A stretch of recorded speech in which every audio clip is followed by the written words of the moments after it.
శ్రీరామ జయ రామ జయ జయ రామ. శ్రీ చాగంటివారి శ్రీమద్ రామాయణ ప్రవచనము కిష్కింధకాండ వాలివధ 6వ భాగము. పెద్ద ఏనుగు మదగజం ఒకటి పడుకుని ఉంది. మేఘాలు పెద్ద వర్షాన్ని కురిసేస్తున్నాయి. వానకి తడిసిపోతూ ఆ ఏనుగు హాయిగా అలా పడుకుని ఉంది. అది మదించిన ఏనుగు. అంతలో ఎక్కడో మేఘం పిడుగుపడినట్లు చప్పుడు చేసింది. అప్రమత్తంగా ఉన్న ఆ ఏనుగుకు ఆ చప్పుడు వినపడింది. ఇంకొక మదగజం కూడా అరుస్తోంది. దాని మదం అణిచేస్తాను అనుకుంది. అంత వర్షంలో కూడా లేచి తన తొండాన్ని పైకెత్తి పట్టుకొని తాను కూడా పెద్దగా ఘేంకరిస్తూ ఎక్కడి నుంచి అరిచిందా ఏనుగు అని అరణ్య మార్గాన్ని పట్టి పెద్ద పెద్దగా గేంకరిస్తూ నడుచుకుంటూ వెళ్ళింది. కొంత దూరం వెళ్ళిన తర్వాత మళ్ళీ ఆ మేఘం చప్పుడు చేసింది. ఓహో, మేఘమా ఉరుముతున్నది, అది మదగజం కాదన్నమాట అని తొండాన్ని దింపేసి మెల్లగా వెనక్కి తిరిగి తాను ఎక్కడి నుండి బయలుదేరిందో అక్కడికి వచ్చి పడుకుంది. వర్షాకాలంలో ఏనుగులలో వచ్చే చిత్ర విచిత్రమైన ఆలోచనలను మనకు దర్శింపజేశారు వాల్మీకి. రంగురంగుల కప్పలు, తోకలున్న కప్పలు, పొడుగు పొడుగు కప్పలు, చెట్టు కప్పలు, ఇలా రకరకాల కప్పలు అక్కడ అరణ్యంలో ఉన్నాయి. అవి వివిధ ప్రాంతాలలో అంతవరకు దాక్కుని ఉన్నాయి. వీటినన్నిటినీ మేఘం నుంచి పడిన వర్షధారలు వచ్చి కొట్టాయి. అప్పుడు అన్ని రకాల కప్పలు బెకబెకమంటూ ఒకే చప్పుడు చేశాయి. కేదార్నాథ్ లాంటి ప్రదేశాలకు వెడితే అనేక జలపాతాలను చూడవచ్చు. అవి ఎక్కడి నుంచి వస్తాయో తెలియదు. అవి అడ్డు వచ్చిన వాటిని అన్నిటినీ తోసేస్తాయి. ఆ నీటిదార వెళ్ళి పెద్ద శిలను గుద్దుకుంటుంది. గుద్దుకోగానే ఏదో బద్దలైపోయినట్లు చిమ్ముకుని వెనక్కు తిరుగుతుంది. పక్కన ఏదైనా గుహ ఉంటే దానిలోకి వెళ్ళిపోయి ఆ గుహను నింపేస్తుంది. ఆ గుహలో 2 నెమళ్ళు ఆడుకుంటున్నాయి. ఒకసారి పైనుండి పడిపోయిన జలపాతం శిలను గుద్దుకున్నప్పుడు నీటి తుంపర్లు పైకి లేచాయి. ఆ నీటి తుంపర్లు నెమళ్ళు ఆడుకుంటున్నప్పుడు మెడలో తెగిపోయిన ముత్యాల సరాలు చిమ్ముకున్నాయా అన్నట్లు ఉన్నాయని మహర్షి వర్ణించారు. ఈ వర్షాలు పడే ఋతువు భాద్రపద మాసం సామవేదాధ్యయనపరులకు అద్భుతమైన కాలం. సామవేదం అంటే సామాన్యమైనది కాదు. సామవేదం నేర్చుకోవడానికి ఒక ప్రత్యేకమైన శక్తి ఉండాలి. ఇందులోని మంత్రములను దీర్ఘంగా పలకాలి. సామవేదంలో నుండే సంగీతం అంతా వచ్చింది. సామవేదం నేర్చుకునే వాళ్ళకి ఆ వేదాన్ని నేర్పడం భాద్రపద మాసంలోనే మొదలు పెడతారు. అందుకని ఆ వర్షాకాలాన్ని చూసి రామచంద్రమూర్తి సంతోషిస్తూ అంటాడు, నిద్ర మెల్లమెల్లగా కదిలి కేశవుణ్ణి చేరుకుంటోంది. ఆయనకు నిద్ర వస్తోంది అనలేదు. ఆయనకు నిద్ర వస్తే తమోగుణం అయిపోతుంది, మనకు నిద్ర వస్తుంది. మన ఇంద్రియాలు అలసిపోతాయి కాబట్టి మనకు నిద్ర వస్తుంది. నిద్రే కదిలి శ్రీ మహావిష్ణువును పొందుతోంది. ఎందుకని?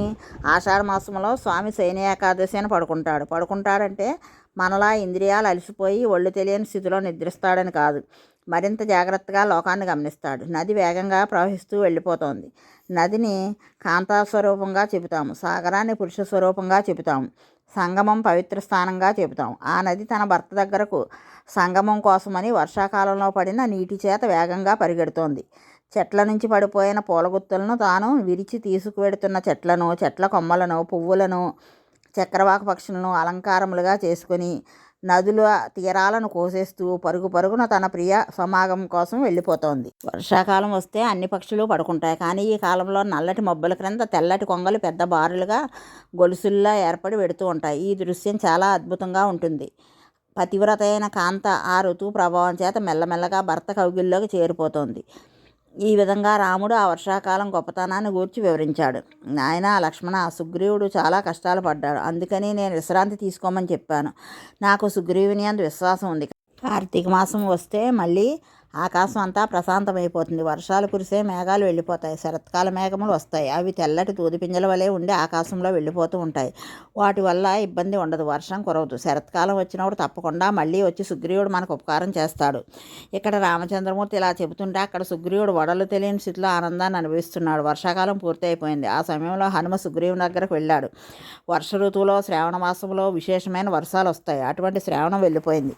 కార్తీక మాసం ప్రారంభమైంది. కార్తీక మాసంలో వెన్నెలు ఎక్కువగా ఉంటుంది. అందుకని యుద్ధం చేసేవాళ్ళు యుద్ధాలు మొదలు పెడతారు. ఉపాసన చేసేవాళ్ళు ఉపాసన మొదలు పెడతారు. అప్పుడే శరన్నవరాత్రులని అమ్మవారి ఉపాసన ప్రారంభమవుతుంది. ఆ విద్యానాశనం జరిగి మొట్టమొదట తమోగుణం నాశనం అవ్వాలి కాబట్టి అమ్మవారి ఉపాసనతోటే కార్తీక మాసం ప్రారంభం అవుతుంది. హనుమ ఏ సమయంలోకి ఏది జరగాలో తెలిసి ఉన్నవాడు. ఎవ్వరూ సుగ్రీవుని వద్దకు వెళ్ళి కాలం దాటిపోతుందని చెప్పిన వాళ్ళు లేరు. హనుమ ఒక్కడే ముందు గుర్తించాడు. ఇది మంత్రికి ఉండవలసిన లక్షణం.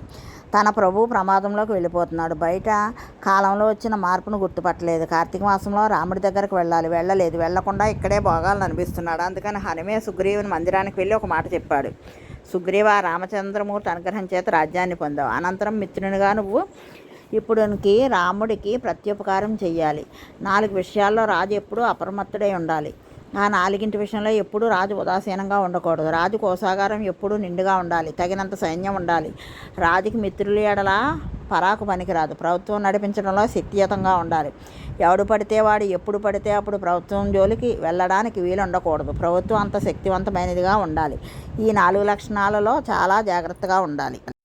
వర్షాకాలం గడిచిపోయింది. ఇప్పుడు నువ్వు రాముడి దగ్గరకు వెళ్ళాలి, కానీ నువ్వు వెళ్ళలేదు కనుక రాముడు నీకు జ్ఞాపకం చేస్తే వేరొకలా ఉంటుంది. అలా జ్ఞాపకం చేయకపోవడం రాముని ఔదార్యం. భార్యను పోగొట్టుకుని రావణుడు తన భార్యను అపహరిస్తే నువ్వు సహాయం చేస్తావని 4 నెలలు ప్రస్రవణ పర్వత గుహలో కూర్చున్నాడు. చాలా ఓర్మి వహించి ఉన్నాడు. ఆ ఓర్మి దాటిపోకముందే నువ్వుగా వెళ్ళి రామదర్శనం చేయడం మంచిది. నువ్వే వానరులనందరినీ ఆజ్ఞాపించు. దశలకి వెళ్ళి సీతమ్మ తల్లిని అన్వేషించమని చెప్పు. ఈ మాట నువ్వు ముందు చెప్తే నీ మర్యాద నిలబడుతుంది.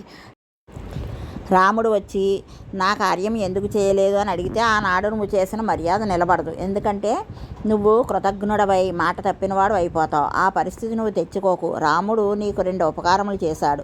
నీకు బలమైన శత్రువు వాలి. ఆ వాలిని సంహరించాడు. అదే సమయంలో నీకు రాజ్యం ఇచ్చాడు. మొట్టమొదటే మీరు అగ్నిసాక్షిగా ప్రమాణం చేసుకున్న నాడే ఆయన నీకు నేను ఉపకారం చేస్తాను, నువ్వు సీతమ్మను అన్వేషించి పెట్టు అని అడిగాడు. ఆయన నీకు చేసినంత ఉపకారం యథార్థమునకు ఆయన నీ నుంచి ఆశించలేదు. అన్ని దిక్కులకు వెళ్ళగలిగిన బలవంతులైన వానరులు నీ దగ్గర ఉన్నారు. వాళ్ళంతా సీతాన్వేషణకు వెళ్ళడానికి ఉత్సాహంతో ఉన్నారు. నీ ఆజ్ఞ లేక వారు వెళ్ళడం లేదు. నువ్వు ఇంకా వారిని వెళ్ళమని ఆజ్ఞాపించకపోవడానికి కారణం నువ్వు ఇంకా కామమునందు అతిశయించిన ప్రీతితో ఉన్నావు.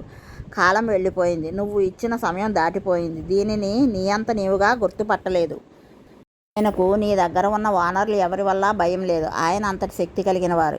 వానరులు అన్వేషించడంలో మిక్కిలి శక్తి కలిగినవాడు. అటువంటి శక్తి కలిగిన వారి చేత నువ్వు రామకార్యాన్ని నిర్వర్తింపజేస్తే రాముడు ఆనందిస్తాడు. రాముడే దుఃఖపడి కోదండం పట్టుకున్నాడంటే ఆ రాముడిని నిగ్రహించగలవాడు మాత్రం ఎవ్వరూ లేరు. ఆనాడు ఎవ్వరూ రాముడిని ఆపు చేయలేరు. అది నీకు లోకానికి కూడా ప్రమాదము. నీవు సమయోచితంగా ప్రవర్తించకపోతే అటువంటి ప్రమాదాన్ని కౌగిలించుకున్నవాడు అవుతావు. కనుక కాలమును గుర్తెరుగు. జరిగిపోతున్న కాలాన్ని గుర్తెరగకపోవడం చేతే ప్రమాదాలన్నీ వస్తాయి. ఈ కాలాన్ని గుర్తుపట్టగలవాడెవడో వాడు ప్రాజ్ఞుడు. ఇది గుర్తుపట్టడంలోనే హనుమ గొప్పతనం ఉంది. కిష్కింధలో కొన్ని కోట్ల వానరములు ఉన్నాయి, కానీ ఒక్క వానరమైనా ఈ మాట చెప్పలేదు. ఇది గుర్తుపట్టిన ఒక్క మహానుభావుడు హనుమే. సమయాన్ని గుర్తెరిగి దానికి అనుగుణంగా ప్రణాళికను రచించుకున్నవాడు ఎవడు ఉంటాడో వాడు మాత్రమే వృద్ధిలోకి వస్తాడు. అందుకని రాముడు అలా రాకముందే సుగ్రీవ నీ మాట నిలబెట్టుకుని జాగ్రత్తగా ప్రవర్తించడం నేర్చుకో. సుగ్రీవుడిలో ఉన్న ఒక మంచి గుణం ఏమిటంటే తనకు తోచకపోయినా చెప్తే వింటాడు. చెబుతున్నవాడు ప్రాజ్ఞుడని సుగ్రీవునికి తెలుసు. హనుమ మాట కూడా వినకపోతే సుగ్రీవుడైనా నశించిపోతాడు. సుగ్రీవుడు వెంటనే నీలుణ్ణి పిలిచి నీవు వెంటనే వెళ్ళి ఈ పృథివీ మండలంలో ఎక్కడెక్కడ వానరములు, లాంగూలములు, వల్లోకములు ఉన్నా వాటినన్నింటినీ కూడా సుగ్రీవ ఆజ్ఞని కిష్కింధకు వచ్చి చేరమని చెప్పు. 15 రోజుల తర్వాత ఏ వానరుడు ఇక్కడికి చేరుతాడో అని కుత్తుగా కత్తిరింపబడుతుంది. ఇది సుగ్రీవుడి ఆజ్ఞ అని చెప్పు. భూమండలం మీద ఉన్న సమస్త వానరములు ఇక్కడికి వచ్చేయాలి. ఈ సుగ్రీవాజ్ఞను ప్రకటించిన తర్వాత సుగ్రీవుడు సంతోషించాడు. ఇక వానరములు వచ్చేస్తాయనుకున్నాడు. తన బుద్ధి మాత్రం వచ్చే వానరముల విషయంలో అందరూ బయలుదేరుతున్నారా లేదా దీనిని చక్కపెట్టే స్థితిలో లేడు. అతడు ఇంకా కామమునందు వ్యామోహితుడై ఉన్నాడు. ఆ పనిని పురమాయించి మళ్ళీ లోపలికి వెళ్ళిపోయాడు. తారారములతో ఆనందాన్ని అనుభవిస్తున్నాడు. ఈలోగా అక్కడ ప్రస్రవణ పర్వత గుహలో పడుకున్న రామచంద్రమూర్తి పరిస్థితిని గమనించాడు. కార్తీక మాసం వచ్చేసింది. సుగ్రీవుడు ఇప్పటి వరకు మాట్లాడలేదు. ఆలోచించి లక్ష్మణుని పిలిచి అన్నాడు, వైరము ఉన్న రాజులందరూ కూడా పరస్పరం దునుమాడుకోవడానికి సైన్యంతో యుద్ధానికి బయలుదేరిపోయారు. ఆకాశం అంతా నిర్మలంగా అయిపోయింది. సారస్పక్షులన్నీ సంతోషంగా విహరిస్తున్నాయి. నీటి ప్రవాహములన్నీ కూడా పరిశుద్ధములయ్యాయి. నేల మీద ఉండే బురద ఇంకిపోయింది. చంద్రుడు విశేషమైన వెన్నెల కురిపిస్తున్నాడు. శరత్కాలం వచ్చేసింది. కానీ సుగ్రీవుడు మాత్రం ఈ కాలం వచ్చినట్లుగా గమనించినట్టు లేడు. ఏ ప్రయత్నాన్ని సుగ్రీవుడు ఈ కాలం వచ్చిన తర్వాత చెయ్యాలో ఆ ప్రయత్నాన్ని చేసినట్లుగా కనబడడం లేదు. లక్ష్మణ, సుగ్రీవుడు ఎందుకు ఉపకారం చేయడం లేదో, ఎందుకు ఈ గుహ దగ్గరకు రావడం లేదో, నాతో ఎందుకు మాట్లాడడం లేదో, ఎందుకు వానరులందరినీ ఆ ప్రయత్నంలో ఉండమని చెప్పడం లేదో తెలుసా? రాముడు ఇలా మాట్లాడితే లక్ష్మణుడు తట్టుకోలేడు.